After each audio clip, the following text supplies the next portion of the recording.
সাভারে daffodil international ইউনিভার্সিটিতে চলছে চাকরি মেলা।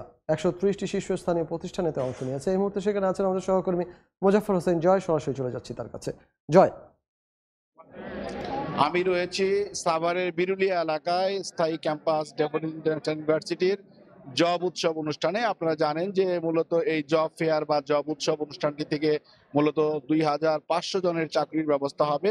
এখানে মূলত ১৩০টি প্রতিষ্ঠান এই জব উৎসবে অংশগ্রহণ করেছে। তারা বলছেন যে ১৩০টি প্রতিষ্ঠান থেকেই প্রায় ৬০০টি পদের জন্য ২৫০০ জনের চাকরির ব্যবস্থা হবে এই ফেয়ারের মাধ্যমে বা এই উৎসবের মাধ্যমে। ড্যাফোডিল ইন্টারন্যাশনাল ইউনিভার্সিটির এই কিছুক্ষণ আগেই মূলত যে শিক্ষা উপসচিব রয়েছে খালেদা আক্তার, তিনি এই অনুষ্ঠানটির উদ্বোধন করেন এবং এই মেলার উদ্বোধন করেন।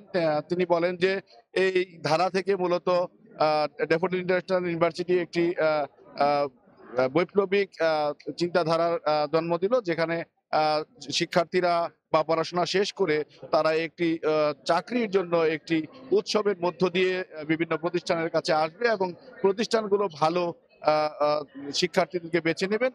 সেই ক্ষেত্রে মূলত এখানে আমরা দেখতে পাচ্ছি যে প্রায় ১.৫ শতাধিকের উপর স্টল বসেছে এবং স্টলে বিভিন্ন প্রতিষ্ঠানের পক্ষ থেকে চাকরি প্রার্থীদের সাথে যোগাযোগ করা হচ্ছে এবং তারা কিন্তু এখানে তাদের ইন্টারভিউ নিচ্ছেন বলে আমরা জানতে পারছি। এবং এই মূলত এই জব উৎসবটি চলবে ২ দিন ব্যাপী।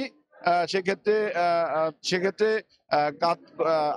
আগামীকালই মূলত এই জব উৎসবের পরিসমাপ্তি ঘটবে। এর মধ্য দিয়ে প্রায় ২৫০০ জন চাকরি উৎসুকের চাকরি হবে বলে আমরা ড্যাফোডিল ইন্টারন্যাশনাল ইউনিভার্সিটি কর্তৃপক্ষের কাছে জানতে পেরেছি। তো সাভারে ড্যাফোডিল ইন্টারন্যাশনাল ইউনিভার্সিটির স্বাধীনতার ইয়ে থেকে আমার কাছে এই ছিল সর্বশেষ তথ্য।